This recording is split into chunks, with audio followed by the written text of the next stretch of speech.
Hortense Diftin nous a rejoint. Bonjour Hortense. Bonjour Léna, bonjour tout le monde. Alors Hortense, vous envisagiez de travailler plus pour gagner plus, mais après la lecture du Nouvel Observateur, vous avez changé d'avis. Ah bah non, je retrouverai bien du travail, parce que le travail c'est la santé, bien même sûr. Si rien faire c'est la conserver.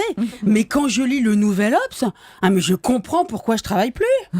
C'est pas parce que je suis une grosse feignasse, non, c'est pas pour ça. C'est parce que le travail il n'est pas gentil avec moi. Tant que le travail ne se sera pas soigné et guéri, je n'irai pas bosser. Non, je risquerais de choper un burn-out, comme on dit de nos jours. Non, le mieux encore pour ne pas choper de burn-out, c'est de ne pas aller travailler. Et de ne pas avoir d'enfants. Parce qu'on peut choper le burn-out maternel avec les gosses. Ça m'étonne pas. Il y a une femme dans le Nouvel Obs, elle dit qu'à cause de ses 3 enfants, elle a chopé le burn-out maternel. Oh, même avec un seul. Ouais. Du coup, elle en a fait un 4e. Si c'est pas la preuve que le burn-out, ça rend dingue, qu'est-ce que c'est ? Non, moi, le boulot, ça m'a toujours stressée et déprimée. Moi, je vois le dernier boulot où j'étais, c'était injouable. J'ai jamais été reconnue à ma juste valeur. C'est-à-dire ? Jamais un merci, rien.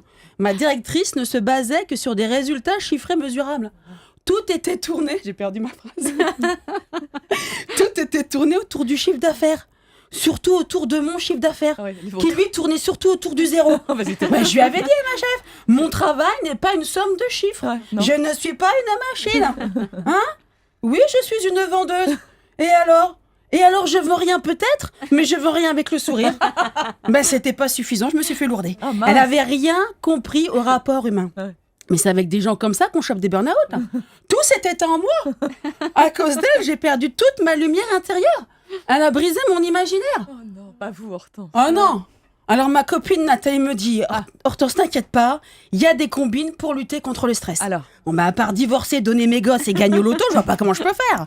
Alors elle me dit déjà, premier truc, vaut mieux pas trop bien bosser, parce que si tu bosses trop bien et trop dès le début, les gens s'habituent.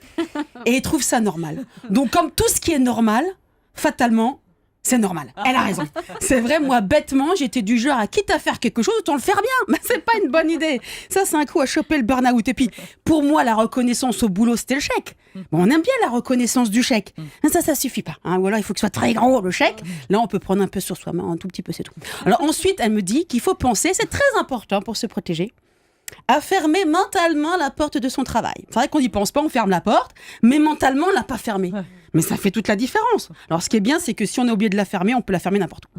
Ou c'est dans nos têtes. Ouh là là, je l'ouvre, ouh là là, je la ferme. Ouh, je l'ai fermée. Je visualise la porte est fermée, je me sens mieux. Europe.fr pour voir comment elle ouvre et ferme la porte mentalement. Le seul bémol, c'est qu'à peine j'ai fermé la porte du boulot, faut déjà que j'ouvre la porte de chez moi. Bah oui. Et là, il y a qui ? Il y a les gosses. Il y a tous les autres. Non, c'est vrai que c'est pas facile tous les jours, Elena, d'être une Wonder Woman. Ok, merci Hortense. Mais continuez, s'il vous plaît, à bien travailler vos chroniques. Nous, on adore ça.